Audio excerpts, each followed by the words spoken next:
या प्रशासन के लोगों को भी ये लग गया है कि इन लोगों का जो मांग है वो बिल्कुल सही है। ये जो धांधली सेटिंग हो रहा है तो सभी पार्टियों के लोग संलिप्त हैं और अमरिंदर कुमार को नहीं हटाया जा रहा है। साफ दिख रहा है कि सरकार की मिली भगत है इसमें, क्योंकि मुख्यमंत्री तो जान रहे हैं, तेजस्वी यादव जी जान रहे हैं, नीतीश कुमार जी जान रहे हैं कि हम लोग का डिमांड सही है। 3 लाख आप अपियर हुए एग्जाम में और 3000 भी आंदोलन में नहीं आ सकते हैं तो फिर सरकार और आयोग तो मनमानी करेगी। अगर 10,000 स्टूडेंट्स रहते ना तो हम लोग मुख्यमंत्री आवास से नहीं हटते जब तक कि मुख्यमंत्री जी खुद नहीं आश्वासन देते। नमस्कार, आप देख रहे हैं द बिहार टॉप। मैं हूं आदेशपुरी, हमारे साथ हैं छात्र नेता दिलीप। आपको बता दें कि दिलीप की अगुवाई में ही 67वीं बीपीएससी को लेकर जितने भी आंदोलन हुए वो इनके ही अगुवाई में हुए। आपको बता दें कि 67वीं पेपर लीक का मामला इन्होंने ही उजागर किया। और आपको बताएं कि परसेंटाइल व्यवस्था, 2 शिफ्ट में परीक्षा लेने को लेकर आंदोलन, सभी आंदोलनों का नेतृत्व तो दिलीप के द्वारा ही किया गया। लेकिन सबसे अहम जो आंदोलन है इनका और अभी तक फंसा हुआ है वो 67वीं जो री एग्ज़ाम हुआ था उसमें गलत प्रश्नों को, गलत उत्तरों को लेकर। आपको बताएं कि 29 नवंबर को भी धरना प्रदर्शन हुआ आयोग ऑफिस और सीएम हाउस के बाहर, और 7 दिसंबर को भी इसको लेकर आंदोलन हुआ। और अंततः जो है वो सीएम ऑफिस जो है इसको संज्ञान में लिया, मुख्यमंत्री के पास इनके मांग को पहुंचाया गया। और उसके बाद क्या हुआ है वो हम दिलीप से जानेंगे। हालांकि आपको एक चीज़ और बता दें कि हमने कुछ देर पहले ही खबर किया था, उसमें बताया था कि दिलीप से गलत प्रश्नों के जो उत्तर जो है, गलत जो प्रश्न उत्तर जो हैं उसकी सूची मांगी गई और कार्मिक विभाग को भेजा गया। दिलीप जी, क्या लगता है आपका जो ये आंदोलन अभी हुआ इसका क्या निष्कर्ष, आप क्या देख रहे हैं? परसों आप सीएमओ ऑफिस गए और अभी तक कुछ जवाब आया है या नहीं आया है, इसके बारे में पहले बताएं। देखिए, अभी तक तो ऐसा कोई जवाब नहीं आया है। सिर्फ हमसे ये बार बार जानकारी मांगी गई कि आपकी क्या शिकायत है, क्या आपकी मांग है, क्या समस्या है। हमने सारी समस्या बताई, अमरिंदर कुमार जी के बारे में बताया, एक्सपर्ट टीम के बारे में बताया कि इन लोगों को बाहर किया जाए।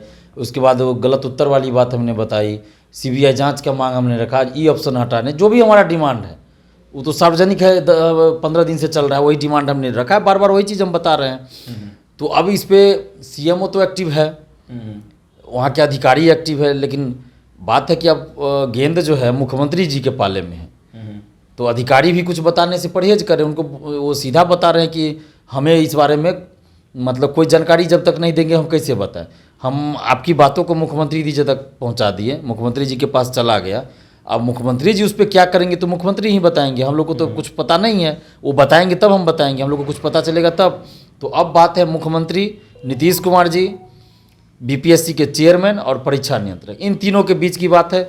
और इसमें सर्वे सर्वा मुख्यमंत्री हो जाते हैं, मुख्यमंत्री जो कहेंगे वही होगा। ऐसा कहने के लिए संवैधानिक संस्था है बीपीएससी, लेकिन ये सभी जानते हैं कि कहाँ से उसका संचालन होता है।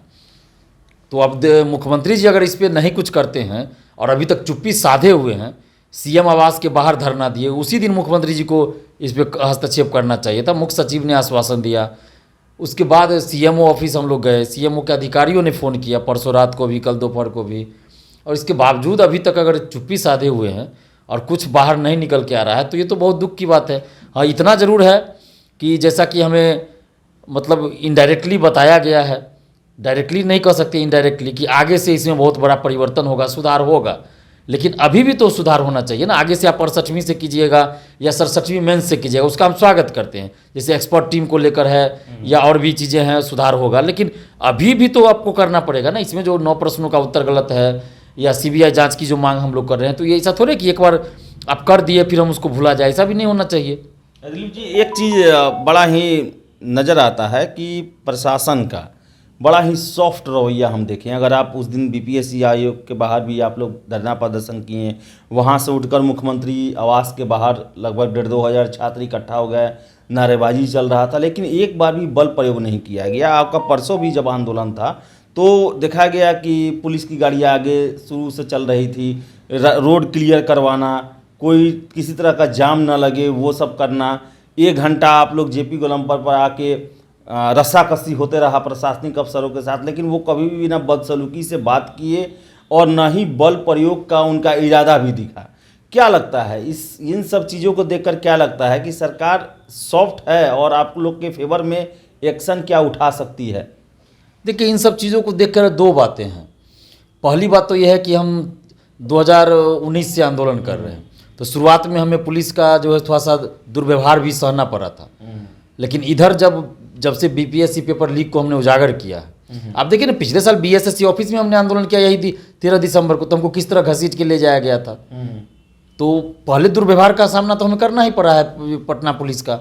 लेकिन अब बीपीएससी पेपर लीक जब से उजागर हुआ और मुख्यमंत्री जी ने जो हस्तक्षेप किया, और उसके बाद परसेंटाइल पे जो आंदोलन हुआ और उसमें जो लाठीचार्ज हो गया और मुझे चोट लगी, मुझे मारा पीटा गया, और उसके बाद फिर मुख्यमंत्री जी ने जो संज्ञान लिया और सारे नेशनल चैनल, अखबार, यूट्यूब चैनल, सब जगह जो एक खबर चली, तो उसके बाद कहीं ना कहीं हमें लगता है कि प्रशासनिक जो तंत्र है उसके अंदर हो सकता है इस पर कुछ विचार हुआ हो आपस में कि भाई इस तरह से नहीं होना चाहिए, इन लोगों का मांग सही है। और चूंकि हर आंदोलन का नेतृत्व तो हम ही कर रहे हैं, तो ये भी लग गया होगा कि भाई जब भी इसका आंदोलन होता है, लाठीचार्ज होने के बाद भी कोई पत्थर नहीं चला, कुछ नहीं चला, शांतिपूर्वक ये लोग रहते हैं। तो ये सब बात इन लोगों ने सोचा होगा, और प्लस की सही चीज़ के लिए हम लोग आंदोलन करते हैं, या हो सकता है मुख्यमंत्री जी की तरफ से कुछ दिशा निर्देश दिया गया हो कि इन लोग का मांग सही है तो कोई बल प्रयोग न किया जाए। ये भी हो सकता है, क्योंकि मुख्यमंत्री तो जान रहे हैं, तेजस्वी यादव जी जान रहे हैं, नीतीश कुमार जी जान रहे हैं कि हम लोग का डिमांड सही है, भले ये कोई कार्रवाई नहीं कर रहे हैं, चुप्पी साधे हुए हैं, क्योंकि इनके लोग ही ये जो धांधली सेटिंग हो रहा है तो सभी पार्टियों के लोग संलिप्त हैं। ऐसा नहीं है कि कोई एक पार्टी का, सभी पार्टी के लोग संलिप्त है। और अमरिंदर कुमार को नहीं हटाया जा रहा है तो साफ दिख रहा है कि सरकार की मिली भगत है इसमें। तो इसलिए हो सकता है कि ये लोग सोच रहे हैं कि अगर लाठीचार्ज हो गया तो कहीं ये छात्र आंदोलन जो है और विकराल रूप न ले ले और आंदोलन मजबूत ना हो जाए और छात्र समर्थन में ना आ जाए। तो इसलिए ये लोग लाठीचार्ज करने से भी परहेज कर रहे हैं और हम लोग के साथ जो है दुर्व्यवहार नहीं करें। और प्लस हम लोगों का भी व्यवहार, चाहे वो मेरा हो या फिर मेरे साथ जो टीम है या जो भी छात्र छात्रा आंदोलन में आते हैं, सबका व्यवहार बिल्कुल सही रहता है, शालीनतापूर्वक हम लोग रहते हैं, कहीं कोई अभद्र बात नहीं होती, अभद्र व्यवहार नहीं होता है। तो आखिर कोई ऐसा मौका नहीं है कि ये लोग हमारे साथ दुर्व्यवहार करे या फिर ज़बरदस्ती करे। लेकिन पहले मेरे साथ किया जाता था, नहीं भी हम कुछ कर रहे हैं तो भी हमें ज़बरदस्ती मेरे साथ दुर्व्यवहार किया जाता था। तब क्या एग्जैक्ट कारण है तो मैं नहीं जानता, ये तो प्रशासन के लोग ही बताएंगे। लेकिन इतना ज़रूर है कि अब प्रशासन के लोगों को भी ये लग गया है कि इन लोगों का जो मांग है वो बिल्कुल सही है और उनके अंदर भी हम लोग के प्रति सहानुभूति है। क्योंकि ये जो बीपीएससी है ये ऐसी परीक्षा है जिसमें कि एक चपरासी का बेटा बेटी भी, जज का बेटा बेटी भी, डीएम एसपी और डिप्टी कलेक्टर या बीडीओ सीओ सब का बेटा बेटी, या अपने भी बहुत लोग फॉर्म भरे होंगे, जो सीओ होंगे, बीडीओ होंगे, वो खुद भी फॉर्म भरे होंगे, या उनके रिश्तेदार सगे संबंधी फॉर्म भरे होंगे। तो वो भी लोग, सभी लोग जानते हैं कि ये इसमें गड़बड़ी हुई है, धांधली हुई है। तो इसलिए इन लोग का सॉफ्ट थोड़ा सा रवैया रहता है। दिलीप जी, निष्कर्ष क्या देखते हैं? मान लीजिए कि अगर कार्मिक विभाग में गया और उसके बाद भी कोई उसका निष्कर्ष नहीं निकला, तो अब इसका क्या माना जाए? फिर इसके बाद आंदोलन होगा या फिर दूसरे तरह से इसके लिए कुछ कार्य किया जाएगा? क्योंकि देखिए, मान अभी तक नहीं रहे हैं, अभी तक अगर मानते तो कुछ ना कुछ, अभी तक जब तक कुछ निष्कर्ष नहीं आता तब तक समझिए कि कुछ नहीं हो रहा है। तो फिर आगे कैसा आप देख रहे हैं, क्या आगे का रास्ता क्या होगा आखिर? देखिए, सबसे बड़ी बात एक है कि 6 लाख अभ्यर्थियों ने फॉर्म भरा था बीपीएससी का, 3 लाख कुछ हज़ार अपियर हुए।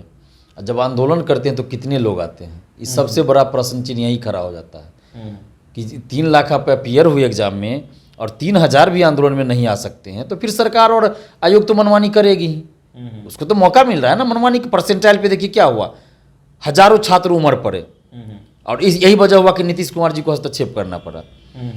और उसमें भी अगर इस तरह से भीड़ रहता कि कम भीड़ रहता परसेंटाइल में तो नहीं वापस होता परसेंटाइल, ऐसे ही चुप्पी साध लेते, छोड़ देते।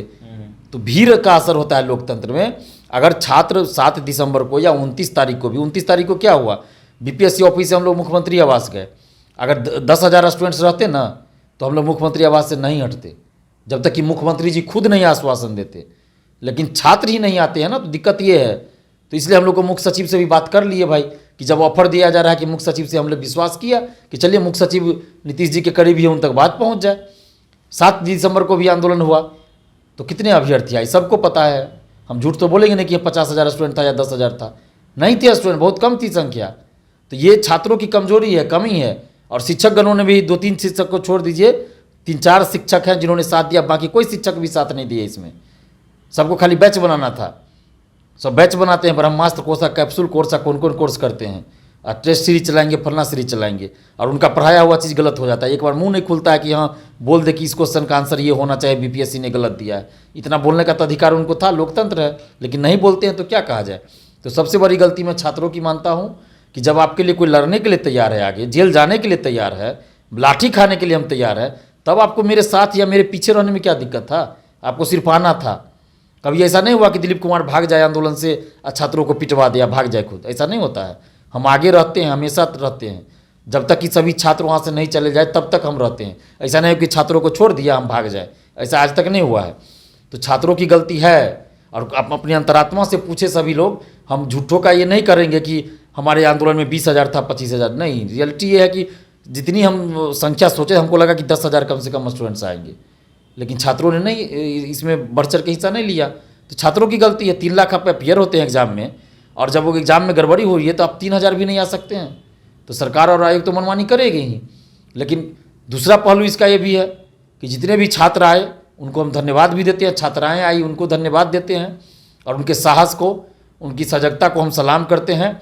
और सरकार को भी एक संदेश देना चाह रहे हैं कि जो हाल आपका कुढ़नी में हुआ है वो सिर्फ एक ट्रेलर था।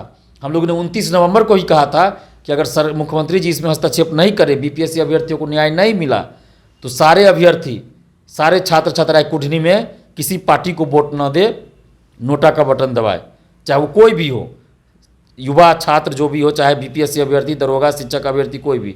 और नोटा का बटन बहुत सारे लोगों ने दबाया है। तो ये शुरुआत है, ये संकेत है कि सुधर जाइए सरकार, नहीं तो आगे से चाहे 2024 का चुनाव हो या 25 का विधानसभा चुनाव हो, हम लोग किसी पार्टी का गुलाम नहीं है। हम युवा हैं, जो पार्टी हमारे हित के लिए सोचेगी, काम करेगी, हम उसी को वोट देंगे। और जाति धर्म में अब ये बिहार के युवा नहीं उलझेंगे, और हम अपने मुद्दे पे कायम रहेंगे, अडिग रहेंगे। और कोई पार्टी हम लोग के लिए लड़ने नहीं आया, तो अब हम लोग मजबूरी में क्या करेंगे, 1-2 दिन और देखते हैं। नीतीश कुमार जी अगर नहीं इसमें कुछ बोले, नहीं अगर न्याय मिला बीपीएससी अभ्यर्थी को, हम 2 दिन और देखते हैं। अगर बीपीएससी अभ्यर्थियों को नीतीश कुमार जी ने न्याय नहीं दिया तो हम लोग पूरा मोर्चा खोलेंगे नीतीश कुमार के अगेंस्ट, तेजस्वी यादव के अगेंस्ट, चिराग पासवान के अगेंस्ट, सभी पार्टी, बीजेपी के अगेंस्ट, चाहे वो सुशील मोदी हो, गिरिराज सिंह हो, विजय कुमार सिन्हा हो, कोई भी हो, यानी सभी पार्टी, सभी नेताओं के खिलाफ हम लोग मोर्चा खोलेंगे। और किसी पार्टी से, किसी नेता से हम लोग का कोई लेना देना नहीं रहेगा। आगे अभी भी नहीं था, आगे भी नहीं रहेगा। जब कोई पार्टी, कोई नेता हमारे लिए खड़े नहीं है तो क्यों हम उनको वोट देंगे भाई। सभी पार्टी, सभी नेताओं का बिहार में युवा बहिष्कार करेंगे, और हम लोग अपना रास्ता खुद देखेंगे। जब नोटा का बटन दबाएंगे ये मंजूर है, लेकिन इन नेताओं को वोट नहीं देंगे हम लोग।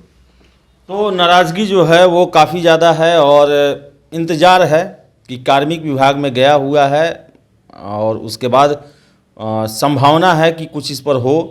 लेकिन जब तक कुछ हो ना जाए तब तक कुछ नहीं कहा जा सकता है। इसके साथ साथ दिलीप का यह भी कहना है कि छात्रों का मोह भंग होते जा रहा है बिहार के विभिन्न राजनीतिक दलों से, क्योंकि ये बस बयानवीर बनते हैं। कहने को तो ये युवाओं की सरकार और नौकरी रोजगार की बात करते हैं, लेकिन कोई भी दल, उनको ये नहीं पता है कि बीपीएससी में भी मामला क्या चल रहा है। 3,20,000 कैंडिडेट अपियर हुए थे, उनके साथ आयोग ने क्या किया और वर्षों से क्या चल रहा है।